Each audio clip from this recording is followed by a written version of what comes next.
welcome to our very first lesson in our chemical reactions unit. And so by the end of today's lesson, there are kind of 4 goals to be able to complete. The first one is just to be able to define what chemical reaction is. The second one is being able to list signs that indicate that a chemical reaction is occurring. Third is to be able to identify the parts of a chemical equation, which is what we use to represent a reaction. And finally, we want to be able to balance a chemical equation to satisfy the law of conservation of mass. And the last learning target that you'll then spend more time on in practice problems. Alrighty, let's start then. So first of all, when we look just at everyday items and occurrences around us, most of them, in some form or fashion, have a connection to a chemical reaction. For example, this muffin. A chemical reaction occurs when you put those ingredients together and then put them in the oven to give you a nice, delicious treat. Chemical reactions are responsible for the color of leaves changing in the fall. They help generate that propulsion to launch a rocket into outer space. They're responsible for helping to make clam and mussel shells nice and hard. And they're also what causes iron to rust. All right. And so first of all, let's talk about what is a chemical reaction. So simply, it's just a process by which one or more substances are then changed into one or more different substances. So the whole idea is that what you start with must be something different by the time the chemical reaction is complete. So you're taking substances and changing them into something brand new. Okay? And so I kind of have a picture to represent this here. Here we have some methane, CH4, being reacted with oxygen. And we're creating 2 brand new products, carbon dioxide and water. You can tell that the reactants, those molecules, do not look the same as the products. And so by looking at these atomic structures, we can see that we've started with one compound or 2 different compounds and made them into 2 completely new substances. All right, so now let's kind of throw out a scenario right quick, and let's suppose that you're wanting to go into the lab and you're mixing 2 chemicals and you want to know if a reaction has occurred. All right. And so one thing we might ask is, okay, well, can I get out my magnifying glass and maybe look at those atoms and see if they've changed forms? And of course, as we've talked about, no, we can't quite do that. And that's because the atoms are just way too small for us to see with our eyes. So there's no way for us to know just by looking if the atoms have rearranged to form something new. Therefore, we have to rely on certain signs that we can see with our eyes that indicate whether or not those changes are going on at the tiny atomic level. Okay, and so we may ask, well, what are some signs that we might see that let us know about those changes? One is the release of heat and light, and that kind of goes along with our rocket example. And these are signs that are often seen, especially in combustion reactions, which you typically think of as generating an explosion, so maybe like fireworks or something like that. Another sign is the production of a gas, or you may use the more common terms if it fizzes or gets bubbly, all right? And so a gas typically is a different substance. Oftentimes, if you start a reaction with a solid and a liquid, or 2 liquids, and it generates a gas, that's a pretty good indicator that you're generating something new, all right? Now, right quick, let me just throw in another example for you to make sure we're kind of thinking about this correctly. Let's say I have a pot of water on the stove, all right, and I start heating it up, and the water starts to boil and produce some bubbles, all right? Even though I'm producing a gas, is this actually a chemical reaction? So let me give you a second to think about that.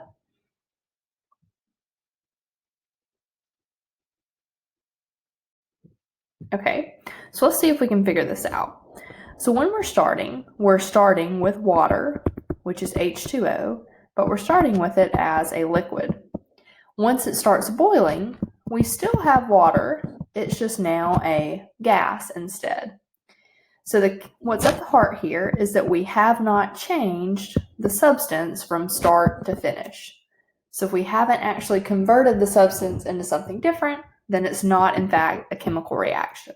So just be careful there and make sure that you have your thinking cap on and don't automatically assume that bubbles, means a chemical reaction. All right, so now on to sign 3.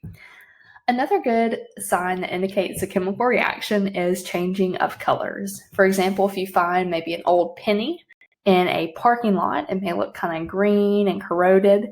And so that's a good sign that you've had a chemical reaction there with kind of the air and water. Sometimes changes in like smell or odor can also be a good sign. For example, like food, when it's gotten old and is decaying, tends to give off kind of an odor. And then the last one is what's called the formation of a precipitate. Now, what a precipitate is, that's a solid that is formed by combining 2 liquids together. And so when you pour those 2 liquids, the solid kind of comes out in a big cloud like you see over here on the left. And then eventually, if you leave the container still for long enough, that solid will all go to the bottom and collect. And we'll kind of talk about that more in a later lesson on a specific type of reaction called double replacement. But those are just some good kind of signs that you can look out for when you're in the lab or just in your daily life to know whether or not you're dealing with a chemical reaction. Okay, so when we have a chemical reaction and we want to communicate something about it, we typically will represent it as a chemical equation. That's where we convert the atoms into symbols, and we use different things like plus signs to show that we're having like more than one thing. And we have an arrow in the center that kind of divides the reactants on the left from the products on the right. So right quick, before going on, let's take some time to look at the different parts of a chemical equation. So the first part of our chemical equation is the reactants on the left. And those are the substances that we're starting with. So we have our reactants on the left. Then on the right, we should be faced with our products. So the reactants are what goes in, and the products are what comes out or are produced.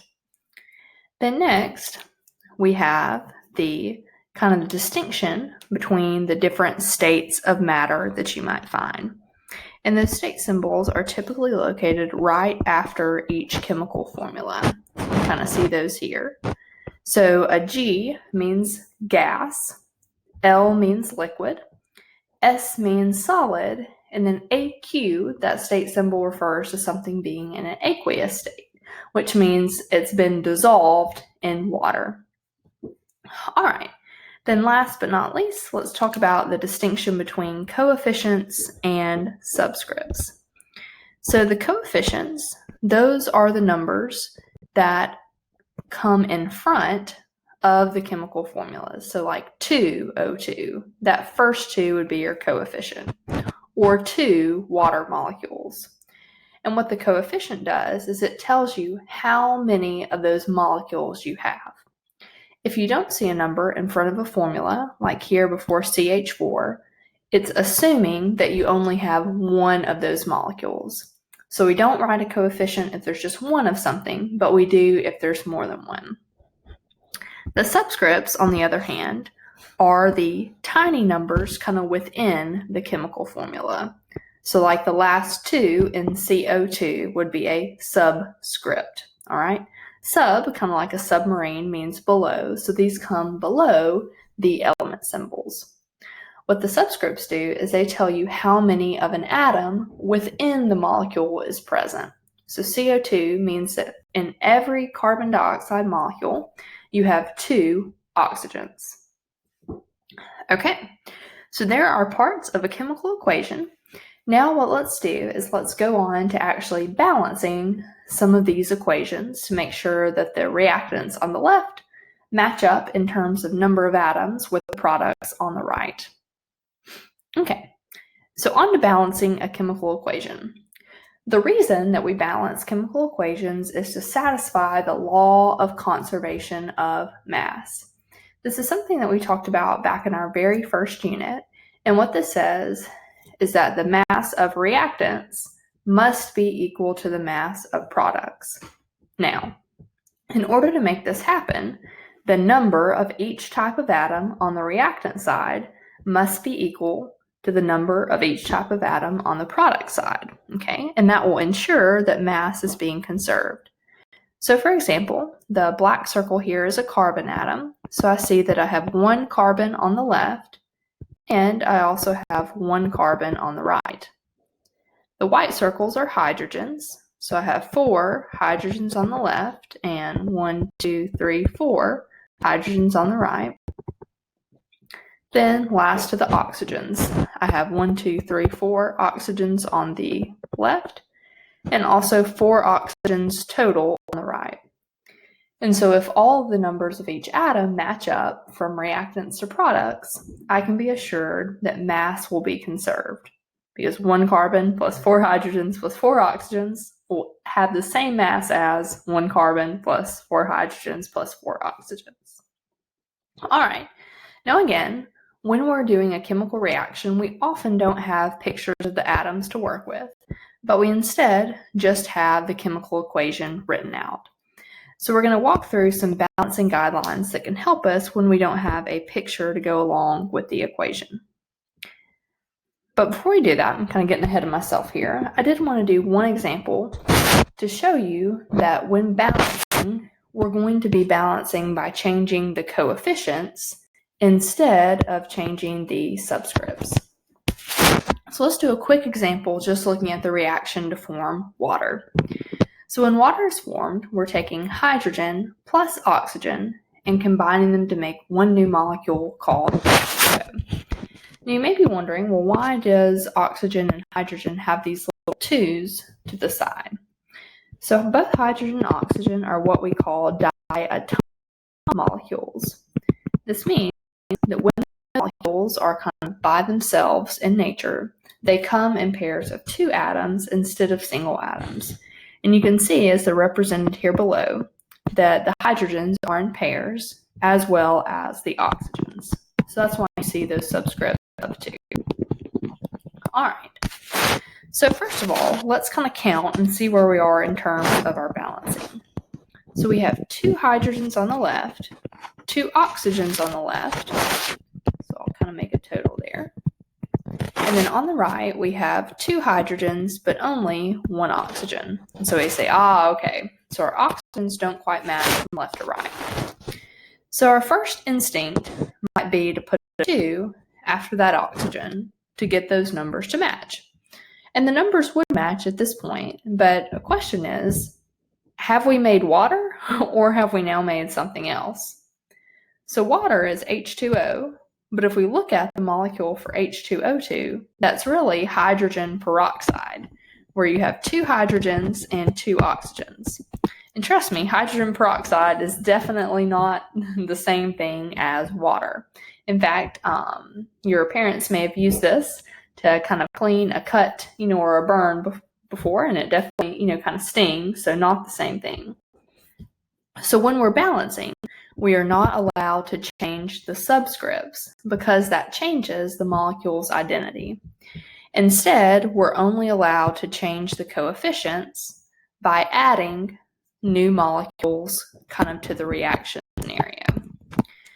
So let's start back over, and let's first start just by bringing kind of 1 molecule of each into the picture. So let's get our 1 hydrogen, 1 oxygen, and 1 water. All right. So now let's take into account again, what we're dealing with. We know that we have less oxygen on the right than we do on the left.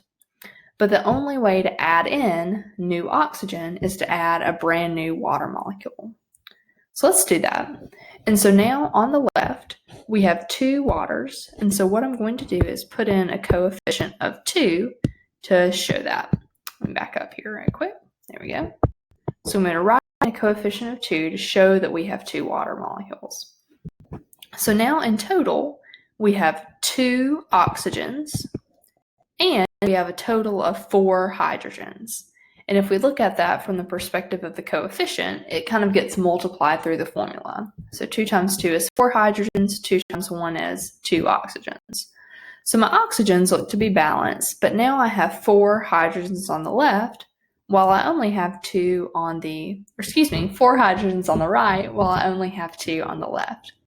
So if I need more hydrogens, I have to add a brand new hydrogen molecule. So I'll pull another one into the picture, and that should give me 2 hydrogens. All right. So now I have 2 hydrogen molecules, which means I have a total of 4 hydrogen atoms. I still have 2 oxygens on the left. And then now on the right, I have 4 hydrogens and 2 hydrogens. Like everything balanced. So again, kind of the point of this example was to prove that when we balance, we're just going to be changing the coefficients instead of changing the tiny subscripts. All right, so now on to the guidelines. There we go, and there's kind of our final reaction. Okay, so there's 5 basic guidelines for balancing that I'd like to share with you. And if you'll follow these in order kind of every single time, it'll make balancing your reactions a whole lot easier. So first, we're going to start out by balancing atoms that appear only once on each side of the equation. Second, we'll move on to balance polyatomic ions that appear on both sides.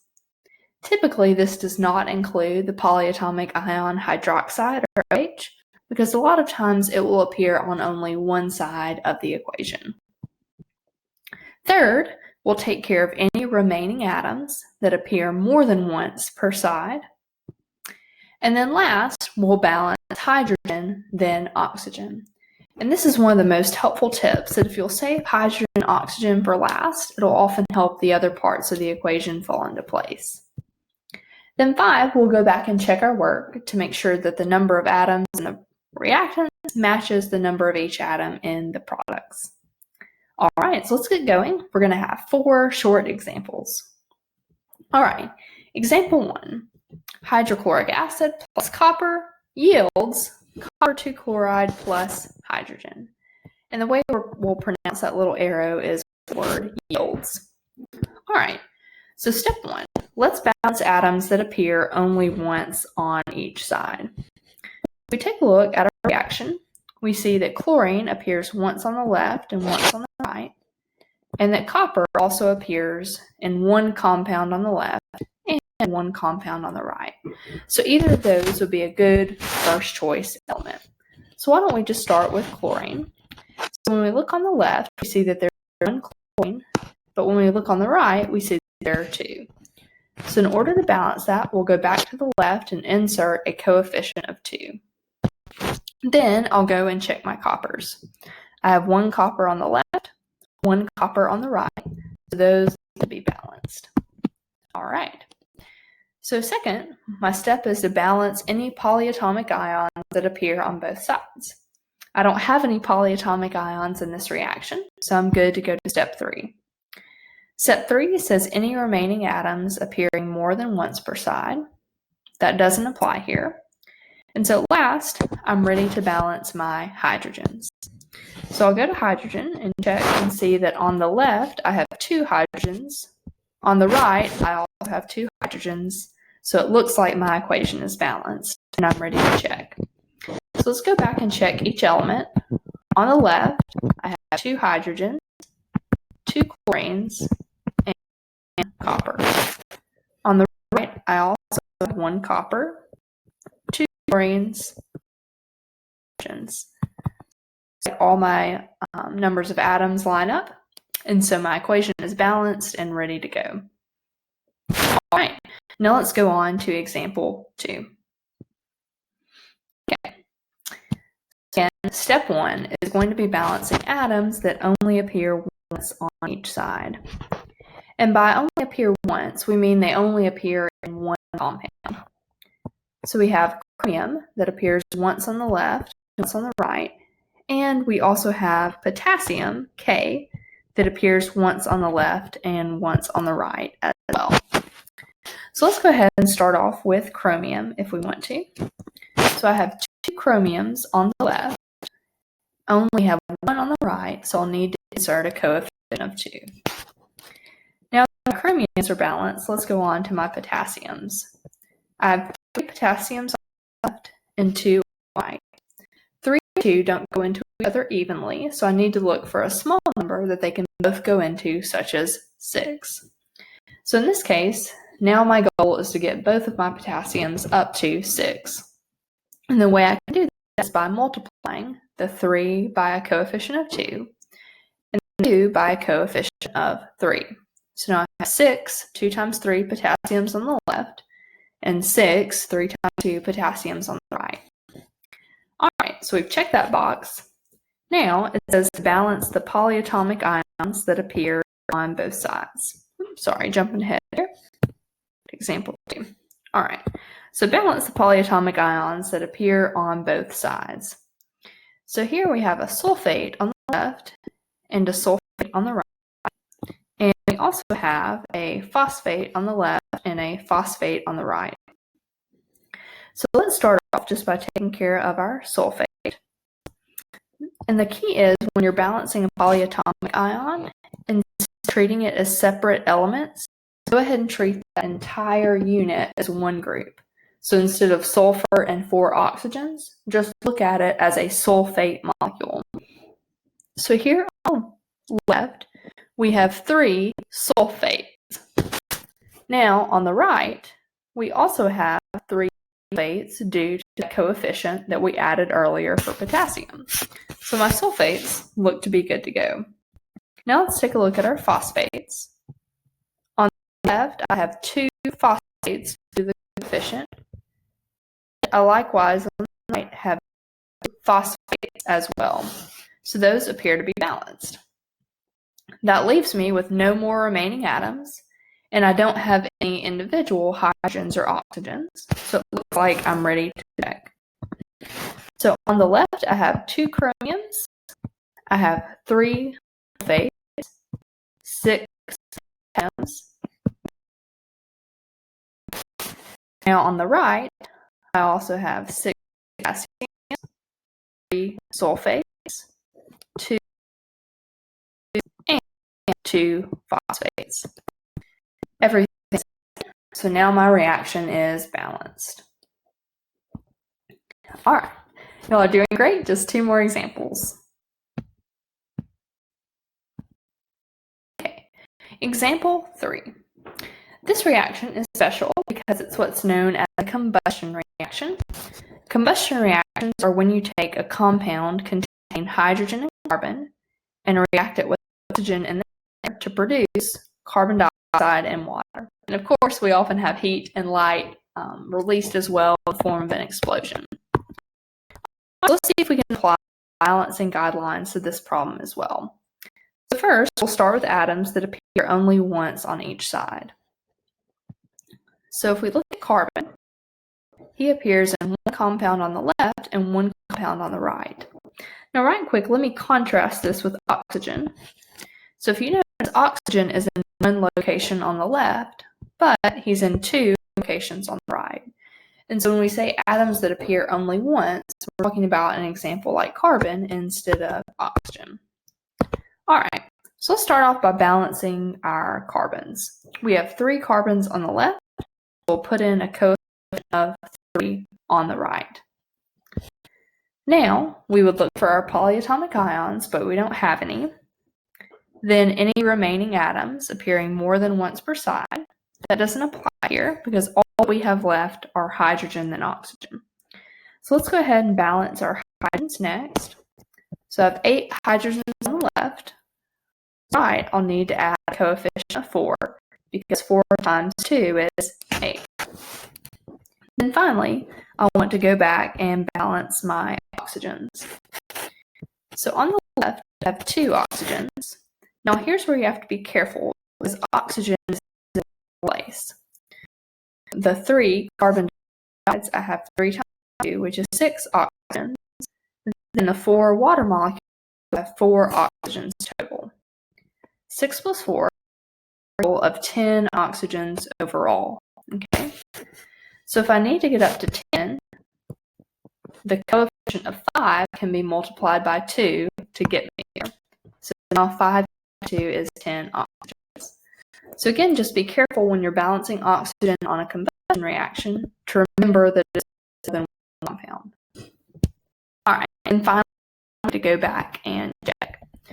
So starting on the left and working our way, we have 3 carbons, 8 hydrogens, 2 oxygens. Then on the right, we have so far I have 6 oxygens.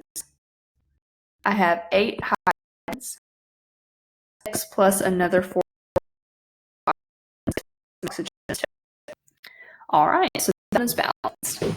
Now it's time for our very last example. Almost there.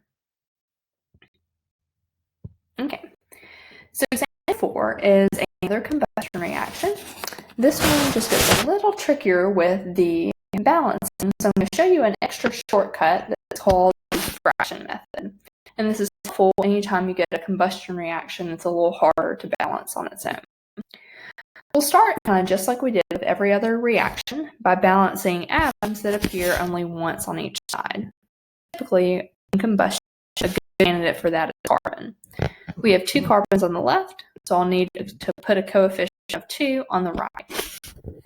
I don't have any polyatomic ions, and then I don't have any other atoms except hydrogen. I'm ready to go to step 4. So let's take a look at hydrogen. I have 6 hydrogens on the left. I only have 2 on the right. I multiply by a coefficient of 3. That will get me up to 6 oxygens. All right, now finally, let's go back and balance our oxygen. 2 oxygens on the left, and then be careful, oxygen in different places. So I have 2 times 2, which is 4 oxygens from carbon dioxide, and then 3 times 1, which is 3 oxygens from water. Add those together, I need a total of 7 oxygens. So at this point, we may be scratching our heads and thinking, okay, how am I going to make this work? So the reason this kind of causes a problem is because on the left, we have the number 2. And 2 does not go into 7 very easily, all right? So here's where kind of the fraction method comes into play. So what we're going to do is we're going to take the number of needed oxygens from the right, and temporarily make it a fraction by putting it over 2. Now here's why this works. Because we typically multiply the coefficient by the subscript, automatically 7.5 thing. So typically we do have 7 oxygens on the left. It just looks a little funny because it's written as a fraction. No, in our final answer, we don't want that fraction to stay there. So after we temporarily put in that fraction, what we're going to do is we're going to go back and multiply the equation. That will do is kind of cancel out that denominator and leave it with just 7. But what will happen is that overall 2 will be applied to every single molecule. So instead of 1 C2H6, I'll now have 2 C2Hs. And 7.5, the 2 cancels out that of 2, with just 7 oxygen. Then times 2 carbon dioxide, 4 CO2. And then finally, for the water, 2 times 3 leaves with 6.